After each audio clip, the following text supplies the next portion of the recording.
Why can you not have faith in yourself? And I walked away from this conversation. I was like, you suck.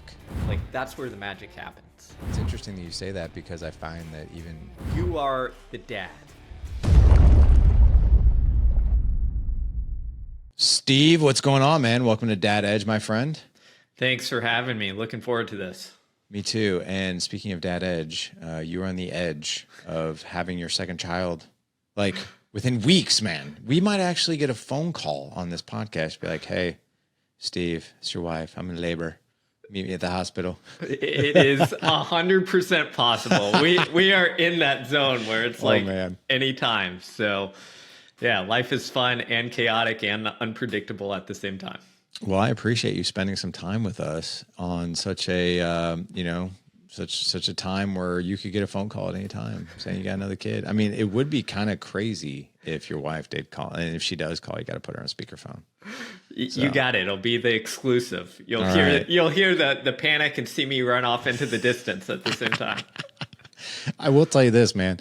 If your wife calls you during this show, I'm going to end it and go buy a lottery ticket because the chances of that are crazy. And if it does happen, it would be nuts, man. So, well, totally dude, get it. Yeah, man. Welcome here. My God. First of all, so tell me about obviously you're expecting your second child. Tell me about your family. Yeah. So my wife and I have been married almost 5 years now. We have a 1.5-year-old, running around, causing havoc and chaos. And then we've got, as we just talked about, another one on the way, due in a couple weeks, right around Christmas time. So Merry Christmas. Yeah. So that's where we're at, and it's a lot of fun. It's chaotic, but I absolutely love it. I've got, we've got one girl. We've got another girl on the way, so I'm going to be girl dad like crazy and just enjoying it. Girl dad. Did you ever think you'd be a girl dad? I don't know if I ever saw it like that, but it happened. So actually our first child is an IVF baby. So we knew, before things actually happened, but it just so happened that there wasn't really much of a choice. It was like girl, girl, girl, girl. And we're just like, all right, here we go. And then our second one who's due, just again, we struggled with my wife and I struggled with, fertility, getting pregnant for years. And then it so often happens, the second one just happened, sporadically. And we were kind of shocked and we were just like, okay, here we go. So we waited a bit to find out, the sex of the second one. And we were like, oh, we'll wait. The first one you go through IVF and it's you miss out on some of the traditional surprise elements because everything's so structured. And the second one we were like, oh, we'll wait. And then, a month or two into it, my wife's like, I can't wait. I'm gonna drive myself nuts. We gotta find out if it's a girl or a boy so we can prepare. And girl number 2, here we go. Wow, man. Well, your story and mine are very similar. My oldest, he's 18. He was IVF. We had a really horrific time trying to get pregnant the first time, and then we were told. My wife unfortunately has endometriosis really bad, and it's been bad. She had 3 surgeries on it before we even got married, so it was very aggressive. And the docs were like, "You're never getting pregnant on your own." That's what they told us. And then, sure enough, it was 20 months later. My son's little brother came, and then 2 more boys after him without any help whatsoever. And what's really interesting though, really quick, I think I remember.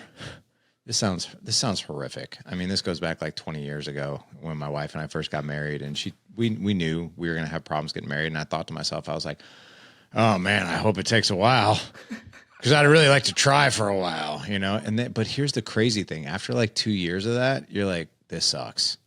Yes. Yeah. So you know what I'm talking about, right? Oh, absolutely. Yeah. At first, you're just like, okay, this is cool. Let's do this. And then you're right. It's after 2 years. And I think people don't understand kind of the stress around it because it's every month you're like, well, maybe this time, Maybe this time. And then there's, disappointment and, struggle and, figuring out next steps and all this stuff and getting hope and then losing hope. And it's stressful, man. It is very stressful. It can be, for sure. I mean, and by the way, nothing spells sensual foreplay than, hey, my temperature's up. We only have a 2-hour window. You need to get home now. Awesome. I'll be right there. Yeah, I remember those days because you're just like, optimize everything. Like, give us the best chance. Here you go. Oh my God. Yeah. Do you want to hear something crazy embarrassing though? Let's do it. Dude, you'll appreciate this. And so like, and by the way, you guys in the audience, sorry, not sorry. I don't think they've ever heard this story in 10 years, but so the day of the retrieval, or actually a week before we did like the procedure to get pregnant with my oldest son, the doctor tells me like, hey man, you need to come in here, a week before and give us a sample. And I'm like, why? And he's like, we're going to freeze it. I'm like, why? He goes, because we need a backup. And I was like, a backup for what? He's like, well, the retrieval is the next day. The procedure's the next day. We're going to implant everything. He's like, you'd be surprised how many guys freak out and can't get things working because of so much pressure, or they miss the cup. And I'm like, I looked at him, I was like, that ain't going to happen to me. What do you think I did? I completely overshot that cup, dude, on the day of the retrieval. And I did my thing. I brought in I had to bring the sample in the week before. Here's the funny thing. Like, as soon as they even told me, like, hey, look, and they're like putting all this pressure on you the day of. They're like, all right, when you go in there, here's what we need you to do. When you go in the cup, just make sure that especially that first shot goes in the cup, because it's the most potent. It's got the most sperm in it, and we cannot miss that. It was the first shot that flew right over the cup.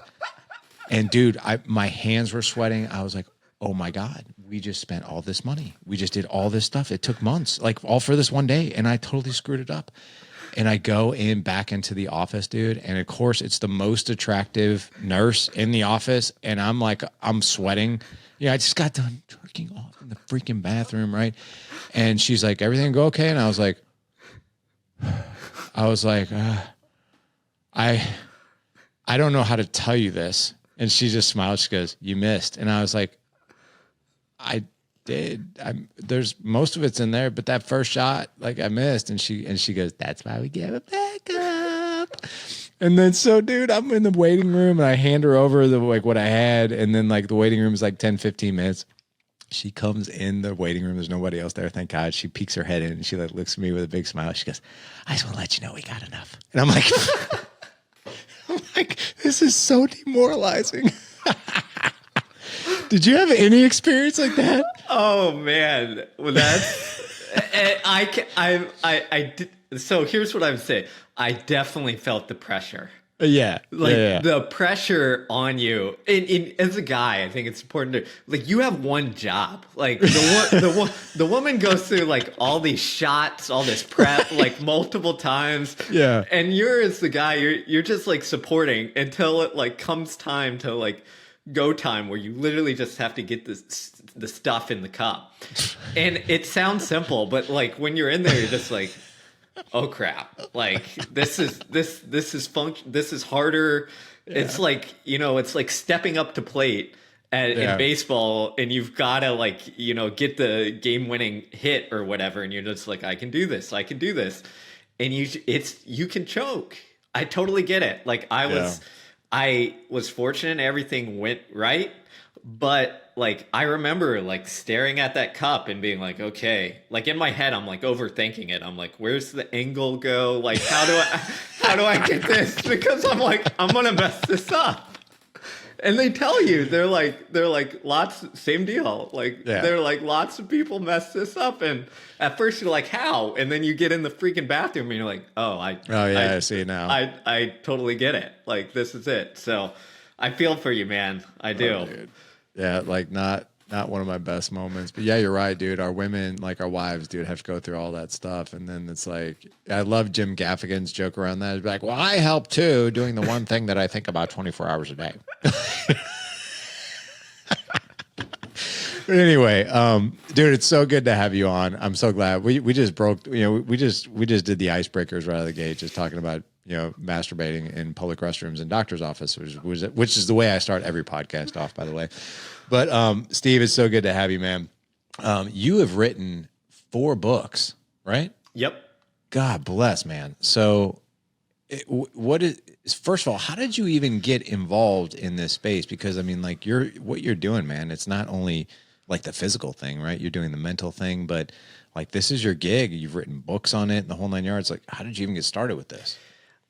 I never saw myself as a writer. So I was not like the kid who grew up and was like, oh, I'm going to be a writer. I'm going to write books. I was a kid who basically hated academics, did enough to get by, and loved sports. So track and field was the thing that I was good at, but I played everything growing up.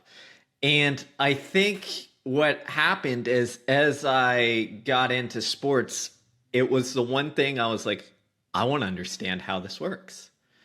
And that started with the physical side of like, how do I get stronger, more fit, more endurance, and all that stuff. But eventually you come to the point where it's like the mental game like matters so much. I mean, what we just talked about, like you can have all the tools and know what you're supposed to do, but like if the mental game is not there, like that pressure is going to get to you.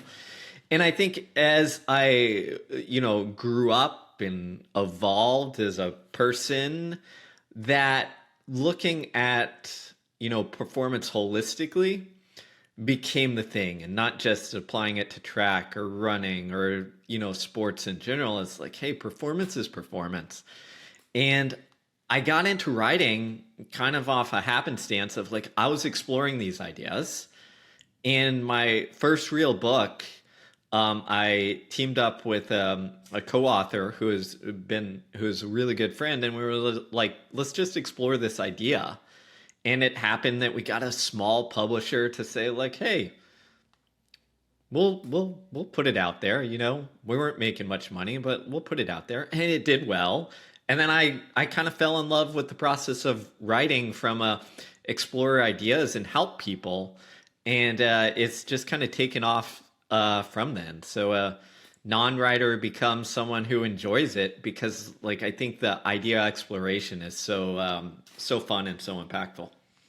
So when did this come about? Were you still in school, with track and field and all that, and like where this all kind of came together, or did it come later on in life when you're more out of organized sports? Yeah, so it kind of came. So after, I'd say my interest was sparked in college while I was competing, but it really came, after that. As I had no idea what I was going to do with my life. I was like, great, I got a college degree, sweet. What do? I have to pay some bills and like live and have an apartment and all that stuff. And I decided, the one thing I know is like coaching. So I got into coaching track. Especially at the collegiate level, was fortunate to get a job doing that, and it came naturally, and I was pretty good at it, and started working with some decent or high-level athletes. And it really sparked in the first maybe year or two of doing that, where I was like hands-on, coaching athletes, helping them get better. But I also had this kind of inclination of like, I enjoy it, but I don't want my life to be, defined by coaching a sport for the next 30, 40 years. And that's where that kind of segue took place, is like I started exploring these ideas, and I realized over time that like, hey, this writing space gives me more room instead of such a narrow field of like, how do I get this person to run, a mile a couple seconds faster? It allows me to apply it, to a wider range of subjects and interests. I mean, that's really cool. I mean, I think that it's a huge miss if we are just focusing on the physical, right, and not the mental. Your book, which is Win the Inside Game. Can I share something with you? Because I kind of just want to. I really just want to pick your brain on this, and I think this might be a good starting point. You cool with that? Let's do it. Okay, cool. Okay, so I have 4 boys. My oldest is 18, and he is the drum. It's really fascinating. He's the drum major for the high school marching band, and he's also on the wrestling team. Mm-hmm. He's the only kid in band who plays the sport. And what's really funny though, this is kind of a really funny segue. He started the sophomore year. He's in his freshman year. I'm sorry, his senior year right now.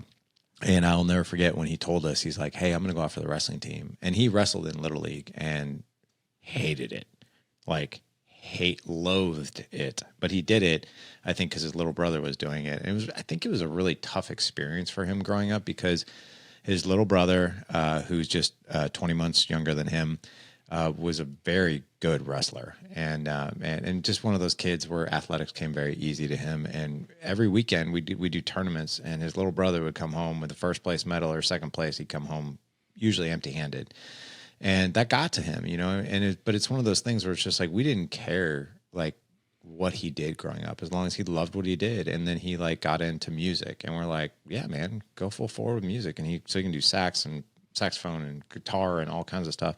Well, then sophomore year, this is like 5 years later, he's like, "I'm going to go for the wrestling team." And we're like, "Really? Like, we thought you would never," like, he always spoke poorly of it. Well, now he loves it. And so like last night, we have this routine, but, I go to all of his matches, of course. And so, his mom does too, if she can. But we've got this tradition that he wants me to pray with him before every match. Like, it's a big thing for him. And, last night, he was going up against a state finalist, a really good wrestler. And I could tell it was written all over his face. He was beaten before he even got out there. Like, he was terrified.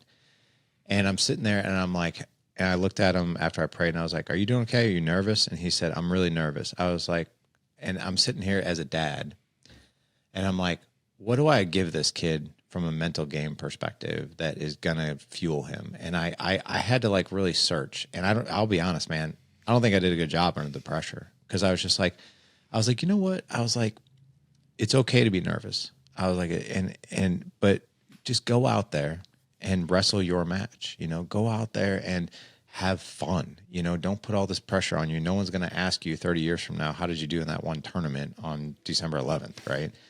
I was like, go out there, have some fun, do your best, be ready. And I sat there and I walked, and he's like, "Okay." And I walked away from this conversation. I was like, "You suck." Like, meaning me. I'm like, that was the worst, like, motivational speech ever. Like, but in that moment, this is the reason why I want to ask you, I'm like, what do you say as a dad to win from the inside out? Oh man, I love this question, and I love this story. I'm gonna step back for 1 second, because you highlighted something that I think is really important. And I tried to get across in the book, is I think the best thing that you did as a parent, and I'm just going to judge, I guess, please, is the story you told of letting him like find his thing, music, and then coming back to wrestling. And you're surprised, but you're like, whatever, man, like, this is your path. There are so many instances, especially when I was coaching collegiately, where I would see parents like try and force their kid down a path, and it inevitably ended poorly. And so often, if we let our kid, again, with guidance, support, etc., like, find their path and do their thing, they're gonna bring that intrinsic motivation and fall in love with the things that are important to them. And that's the power behind things. Like, that's the fuel that we want for our kids, is if we can get them that intrinsic motivation towards something, like, that's where the magic happens. So first off, good job on that. That's perfect parenting. Again, not me saying it. That's what all the research says. There's all sorts of it. I think from the standpoint of that moment and the pressure, first off, there's no real great answer. What I should say is there's no magic cure-all answer. But what you're trying to do is essentially in that moment, help them. I think you did a good job with normalizing pressure and stress are normal. It's okay to feel this. In fact, it's normal to feel this, because this is just your body. And this is what stress is. Stress is your body preparing for what's to come. And if you know you're taking on a difficult challenge, you're going to feel it, because your body needs to be prepared. You need that adrenaline. You need that stress response, because if you don't, you're not going to perform up to your potential, right? So true. And I think the other things that you're looking at is, okay, normalize it. And then you're looking at, how can I help frame this or redirect this kid or athlete's attention to get them away from feeling like it's a threat and more towards it feeling like a challenge. That's good. And Oh my gosh, that's so good, because to be honest, not to cut you off, but like some of the words he uses sometimes when he's nervous like that is that theme of I feel threatened, almost like I'm going to get hurt, and not even just not physically or anything, but like, oh my gosh, what does this mean for me if I lose, type thing. But yeah, please continue. Exactly, and that's what it is. That's how psychologically and biologically, like, we were designed. So we can either have a threat response, which, again, if you look at the biology, it's fascinating. If we have a threat response, we have more of a stress hormone called cortisol, which pushes us to be more of like that runaway or avoidance, because it's a protective mechanism. We see a threat, we see a lion out in the jungle, and what do? We say, I don't want any piece of that. I'm gonna hide, run away, like play dead, whatever I can to get away from it, right? On the flip side, a challenge response is when we see something that we can take on that is going to be difficult, but we approach it and we feel free to take the necessary risks to see if we can win, and we're okay if we potentially lose. So it's kind of like framing it as like, are you, playing prevent defense and just hoping you don't lose?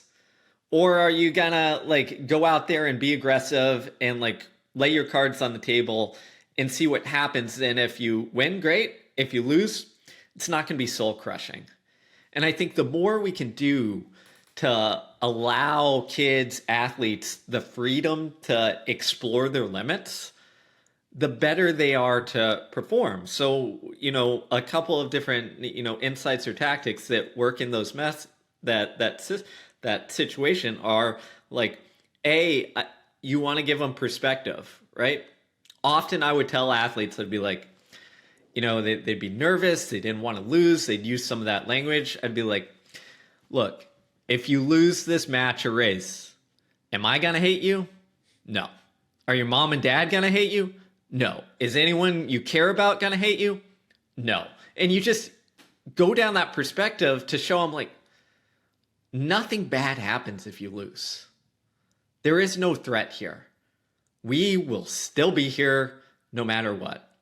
And I think the other tactic that is really important here is to frame the goal appropriately.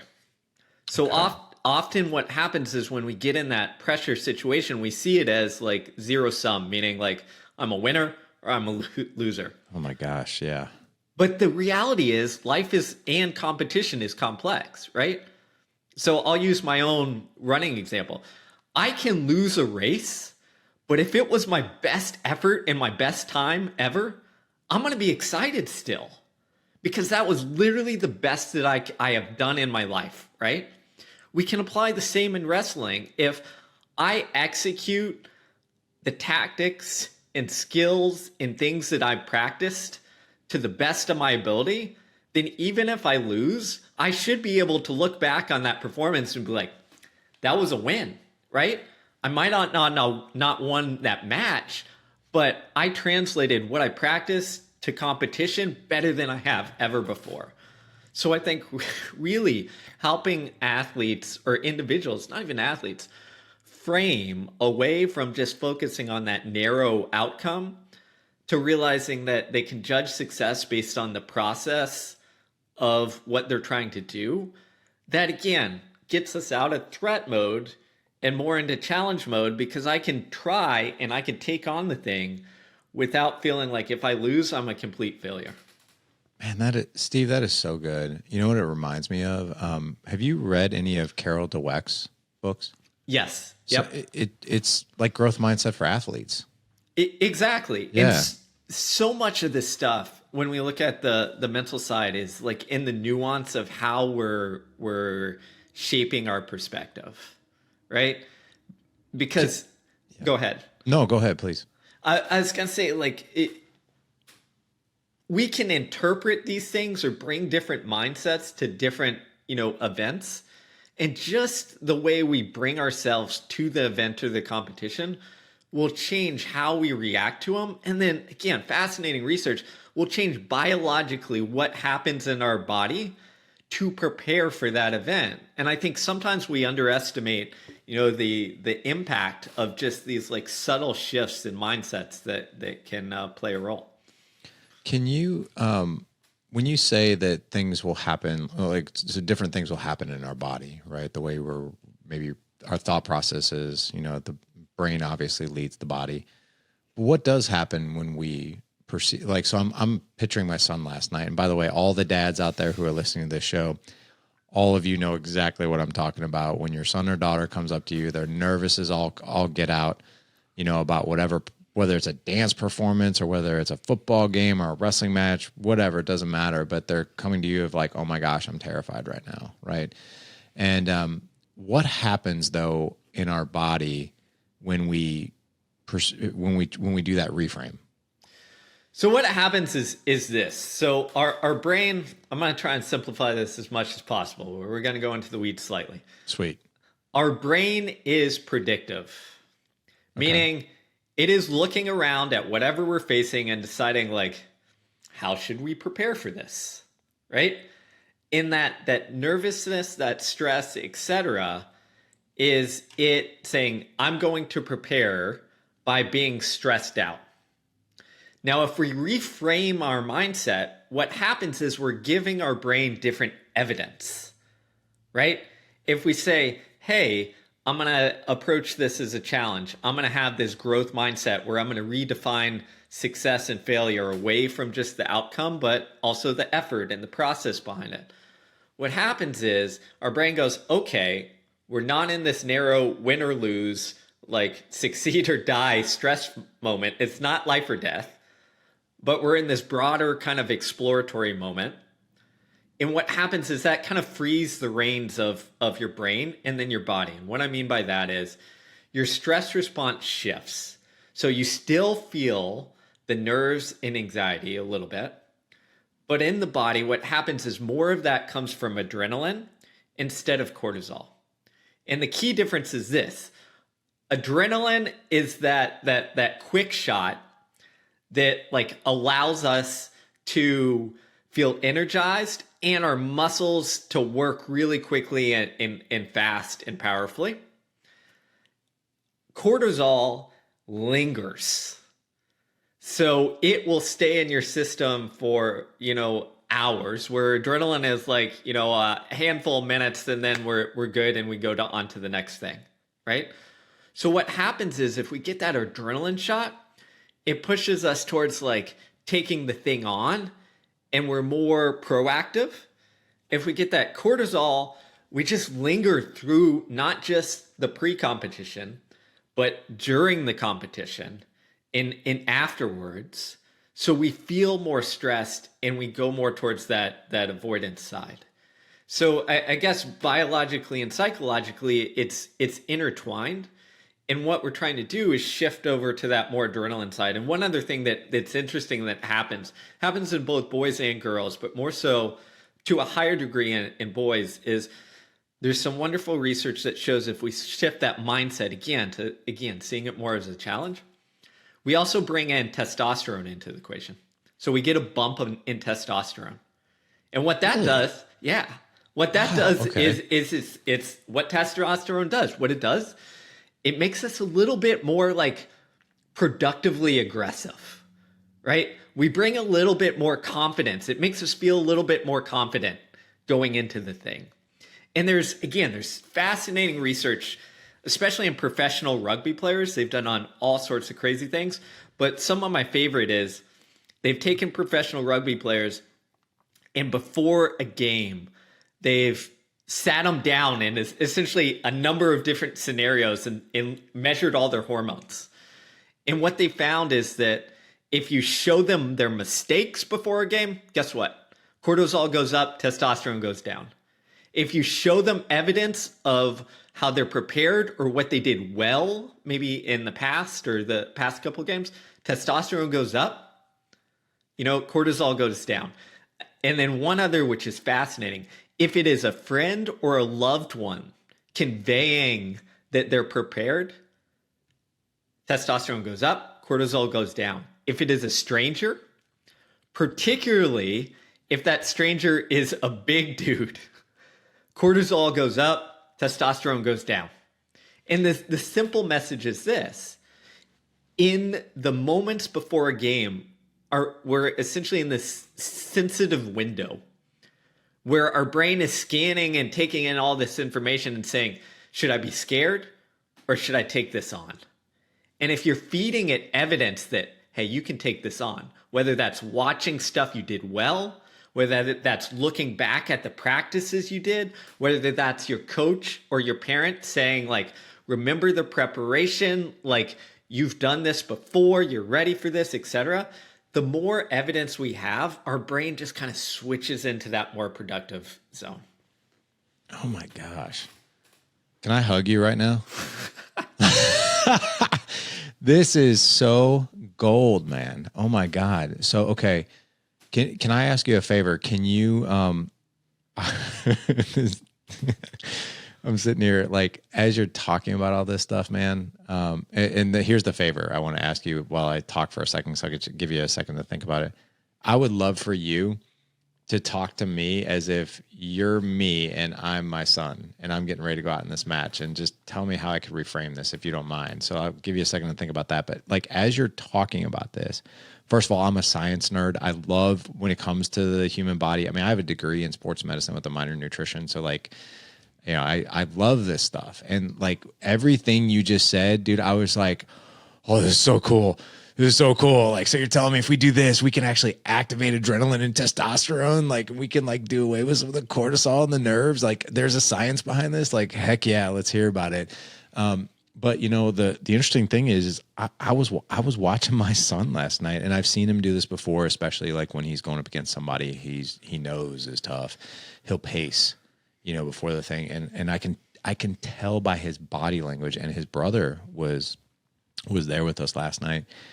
And he kind of tapped me. He's like, because I went over and I talked to Ethan and all that. He's like, how's he doing? I was like, he's nervous. And my son, who's very supportive of his older brother, he goes, he's already lost. And I was like, what do you mean? He goes, it's written all over his face. And it's written all over the way he's walking over there. He's pacing. And I was like, I didn't say much about it other than he just sort of made that perception and, you know, that observation.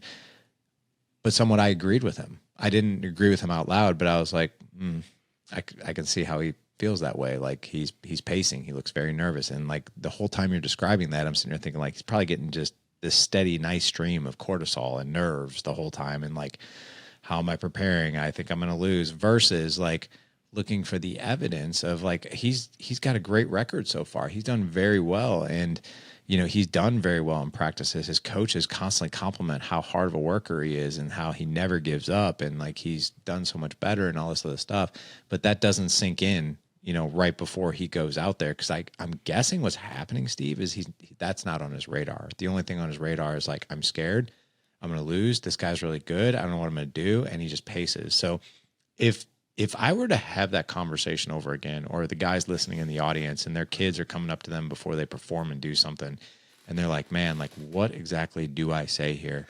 Like, what would you tell me if I was your kid?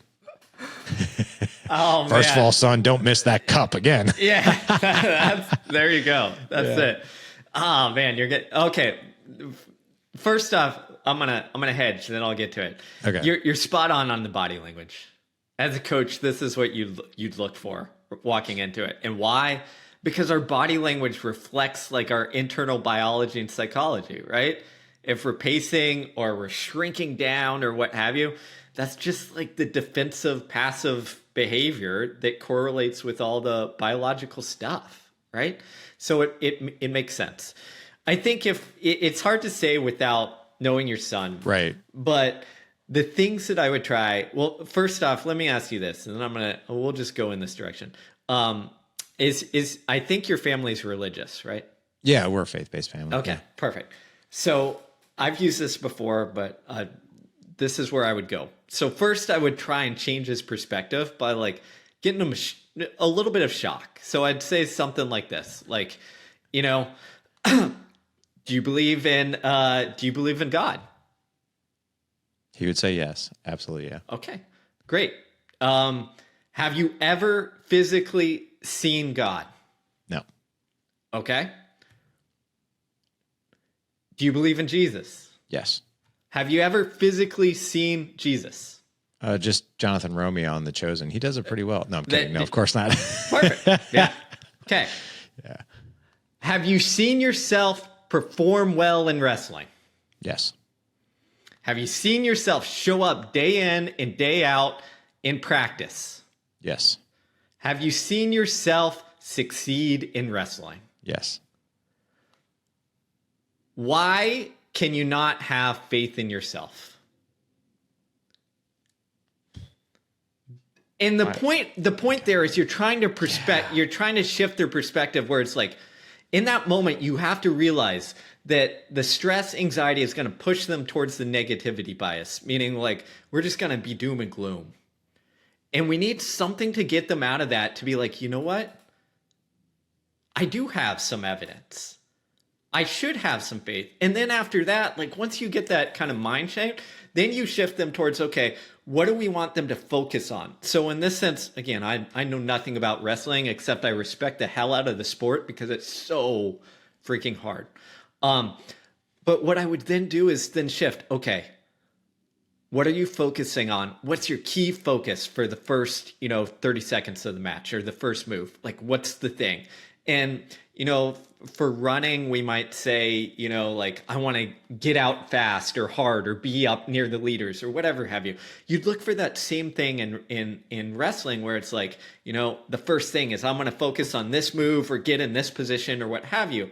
And what you're trying to do there is, again, change their perspective to get them in a mindset where, okay, I feel like I can, I have a little bit of confidence and faith.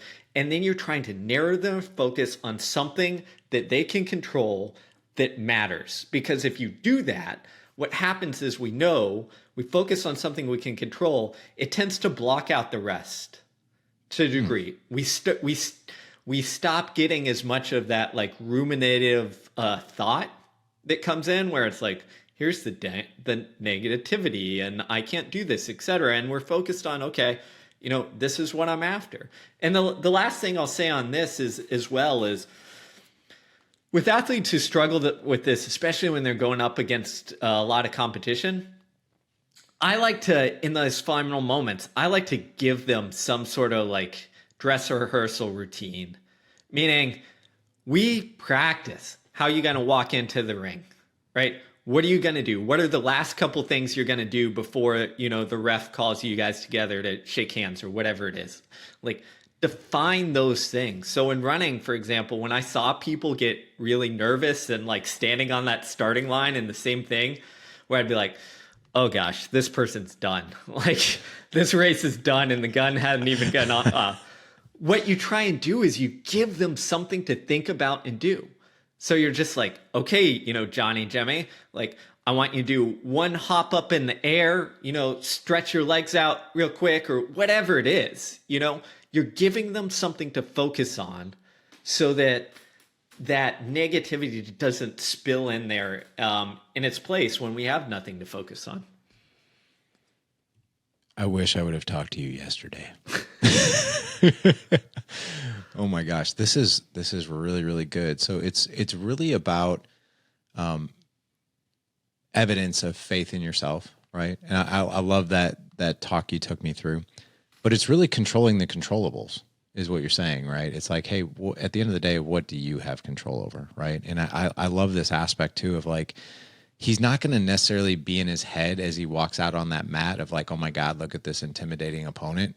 If he's focused on like, I'm going to go over here, I'm going to put the red Velcro thing on my left ankle, then I'm going to walk over here, I'm going to do one big jump, I'm going to shake my arms out, and then I'm going to run right up to the line and shake his hand and go.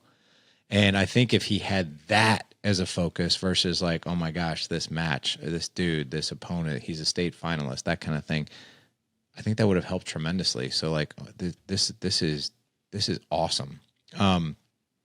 As far as so there's that coach in us, right, as dads, right? How do we, teach our young athletes?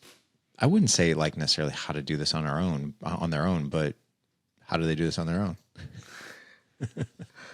I think the key is, and it's similar to what you talked about with, their sport and picking music, sport, whatever, is you're there to support, right?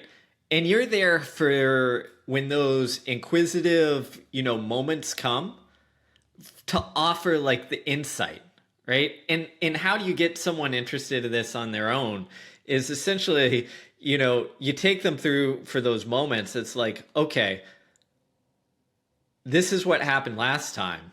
Maybe your kid's talking to you about it. You pick those spots and say, hey, have you thought about this? And your job is essentially to just like nudge and provide seeds of information so that they get curious on it, so that they can then just go down a rabbit hole, or you can take them down that rabbit hole as if you're informed and know. What generally doesn't work and what is bad is after a poor performance, if you as the dad run up to them and be like, Johnny, like if you would have done this, and this, like it would have worked better. Why doesn't that work? Because after a poor performance, we're like in a like defensive mode. We don't want to like hear everything that we could have done better. So I think a large part of this is picking your spots as the dad and knowing and reading your kid of like, okay, when can I like, give an assist and like nudge versus when is it time to just be like, hey, there's not going to be reception for this information. So don't try and shove it down his throat. I mean, I think I've been doing this podcast for a decade, and I've had a lot of pro athletes on the show, and also just obviously average people and professionals and that kind of thing. But they can always point to that conversation when they were in the backseat of the car, and it was either good or not good. And there were elements in there that were just like, they just despised it, or they would look back and be like, my dad never really asked me about it. Sometimes he'd just be like, what was the most fun you had today? Like with it, that kind of thing. But I'm keen on this point too. When it comes to that mental game, right? To win within, how can we, cause I look at this as fathers, and we have these athletes, or even if we're doing our own athletics and that kind of thing, but as fathers, this is a conversation continuum, right? It's like, it's before the event, it's after the event, it's a few days before, after the event that you had. Then there's like, oh, we have a game this Friday. It's like, it's literally this circular type of conversation that just sort of never ends, right? And we have like these opportunities to really, really have good conversations with them. But, you talk about after, what I would call, the after performance or after the game or whatever it is.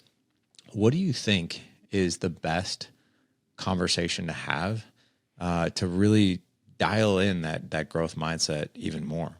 Yeah, I think it's really tricky, and I think you hit the nail on your head with the past guests. Is the car ride home is often the make or break moment, and I think it's easier to screw it up than do it right. And what I mean is, you want to make sure, especially as a dad, to realize that like you're a dad first and not the coach. So while you care about the performance, you want to help your kid no matter what, like you are the dad. And if it went particularly poorly, that kid, especially if younger, is looking for dad for support, not coach dad to tell them everything they needed to do, right? And I think identifying those moments is really the first step. I kind of see it as, again, especially after tough losses, is there's this sensitive period. And if we want to have, and the first goal is like support and connect. And I said support and connect, not correct. Okay. Because if we try and correct too early, especially as a dad, what happens is that just pushes us down. So what we want, first off, is to like get people out of that lull. And again, there's research that shows psychologically and biologically, if we lose a game, tell you what happens, especially if it means a lot to us. Stress hormone, cortisol goes up, testosterone goes down. But guess what? Research has shown, even in professional football players, they ran a couple studies, that if we just hang out with other people, whether it's teammates, parents that we like, and we shoot the shit, have a conversation about whatever, as long as it's like not correcting, that biology reverses. And the reason is pretty simple, is that it takes us out of stress and threat mode into what psychologists call calm and connect mode. And once we're in calm and connect mode, then we can have conversations that detail, sometimes on this mindset stuff or like how to get better, et cetera, et cetera. And I think if we look at it like that, is first in that, especially that car ride home, or that once your kid comes up to you after the loss or game, it's like all you should be thinking of is how do I get them out of stress and threat mode? And then once that's done, then you can let the conversation go where it pleases. And if it goes towards improving, great. If it doesn't, it's all right. They'll come to it at some point. So you said something not correct, but connect, correct? Yes. That's a lot of C's I just said there. So connect. And, I love this thing of, just kind of shooting the shit afterwards. We used to do this thing when our two oldest were younger, and actually it was the same sport. It was wrestling, but we always we had a tradition. We would go to Buffalo Wild Wings afterwards, and we didn't talk about the meat. All we did was eat some wings and have some laughs, and that was it, and I found that, it's interesting that you say that, because I find that even my oldest son, who didn't win a whole lot at that age, he always had a smile on his face after things like that. As we wrap up here, I really want to highlight what it is that you do and how you do it. So how is it that you help people? I know you've got this approach of winning from the inside out, which that mental game, man, it's far and wide, right? And more important than even the physical game. But how do you help people, and what do you do? Yeah, I mean, I do a lot of kind of what we just talked about here. Is my goal is to educate, and that's through books, writing, things like this, but also working one-on-one with athletes, coaches, teams, military, whoever. And I take the approach of simple, is I'm going to tell you why it works, and then I'm going to try and translate that knowledge into action. And give you, actionable insights to help, get you the right mindsets, get you the right approaches to, create the right level of resilience or the skills or coping strategies to be able to handle the hard things that you do in a manner. And there's no perfect way to do that, but that's kind of my skill set and my approach. Very cool. And then how many people are you helping? So or have helped? Yeah, a lot. Right. I work with,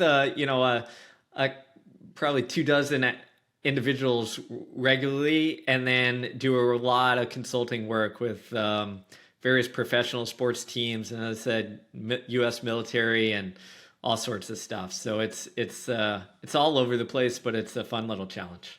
That's so cool. And what professional sports teams do you work with? And just out of curiosity, how do you help them? I or don't can know. you say? Yeah, I don't know if I can say on those, but like I've worked with teams in the NBA, a number of teams in the NBA, Major League Baseball, and really it doesn't matter the level you're at. So I'll use the example. When I was talking to a bunch of Olympic level marathon runners, all in the same room, I sat them down and said, hey, how many of you have thought about in the middle of a race, like stopping and ducking into the porta pot and just like never coming out? That sounds terrible. and every single hand goes up, because they're like, oh yeah, during a race, it sucks. And these are some of the best in the world. Right. And I think one of the things that we forget is whether you're a high school kid or playing professionally, the psychology, the mental side, is still there. We still want to retreat. We still want to hide away. We still want to avoid the thing, even if we've done it for a long time. And my job is just the same as give people the tools and tactics to be like, okay, look, you're going to face this. How do we face it? What strategies do we use? How do we redirect our attention? How do we, shift our goals? How do we make sure that our purpose isn't just like, I'm doing this for money, but as research tells us, like, if we have a purpose that is greater than something that's just financial, we're going to dig deeper into the well and perform better. So it's giving the people those tool sets. I love that, man. And just where do you see this going as far as, what's your vision for your brand, for these books, for, coaching people, helping people? Like, I mean, you've already done so much, which is awesome. But where do you see this going in the next 5 or 10 years? Yeah, that's a good question. I enjoy helping people. So like, I want to keep that front and center.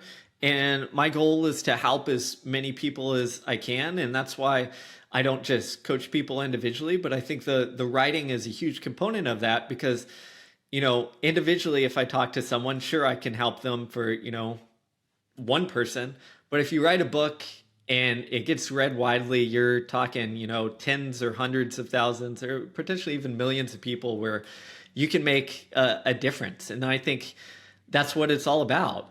All of us, whatever our profession is, are trying to do things that are meaningful, impactful, and, make a difference in life. And that's what I'm trying to do. What avenues that takes on, I don't know. I enjoy writing right now, but maybe it'll change. But I think the underlying difference making is what it's all about.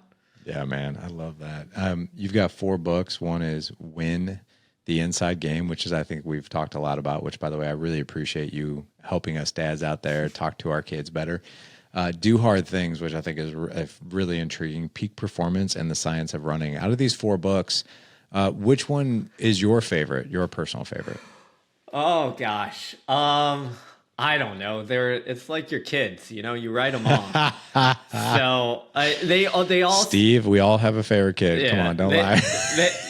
they all serve a purpose and they're all impactful. I think my favorite right now is my newest one, Win the Inside Game. But also I think it's one of my favorites because it's like my most personal, I would say. Like I include more of my own story in there versus just telling others. Which is always nice to do. Yeah. I'm just giving you crap. I mean, my kids ask me, they're like, which son is your favorite, Dad? And I'm like, you're my favorite oldest. You're my favorite 11-year-old. My 11-year-old took that and ran with it. He's like, so you're saying I have 2 older brothers and they were 11 once. Are you saying I'm the best? I'm like, no, that's not what I'm saying. But I ask you that because I have 4 books as well. And, it's funny. It's like, I enjoyed writing, 1 or 2 of them more than, other ones that I've written and that kind of thing. But I was just more curious because I saw like, this is quite a resume with these books that you have and everything you've been doing. But I want to make sure that the guys can find you if they want to follow you on social. I know you've got a great social media following. You've got a great website, but what's the best place for guys to connect with you? Yeah, I'm on all social media, X, Instagram, YouTube, all that at Steve Magness. And then my website, stevemagness.com. You can find, all of my stuff and all my books and check them out there. Steve Magness. I mean, dude, that sounds like a pro athlete author. Like, I mean, that's a cool name. If your name was Larry Hagner, your luck might not have been as good, but man, thank my parents for that one. So. Man, I got to tell you, dude, thank you. Seriously, from the bottom of my heart, it's like you have these moments as a dad where you're like, oh, nailed that one. And then you walk away, you're like, oh, I sucked at that. And last night was one of them. And I'm like, but I got to tell you, man, I'm so excited. My son's wrestling this Saturday. I can't wait to have a conversation. And I'm not even going to tell him we had this conversation. I'm just going to surprise him like with the lingo you gave me. So thank you so much for this, dude. This was great. That's amazing. And that's what it's all about. So, best of luck to your son in the wrestling match. I'll be rooting for him. No, I appreciate that, man. Guys, you won't have to look far for all the links that we talked about today. Head on over to thedadedge.com/510 for this show. Again, thedadedge.com/510 for this show. We'll have all the links in there for you. We'll have a link for you for the mastermind for Dad Edge Alliance, as well as the Dad Edge boardroom, like we talked about here in the middle of the show. But Steve, from my heart to yours, man, this was so cool. Thank you so much. I wish you nothing but the best of luck. And just thank you for sharing your wisdom in probably a different direction that maybe you haven't gone in, but I appreciate it. Thanks so much. No, this was a blast and certainly unique. So I appreciate it. Awesome, brother. Thank you.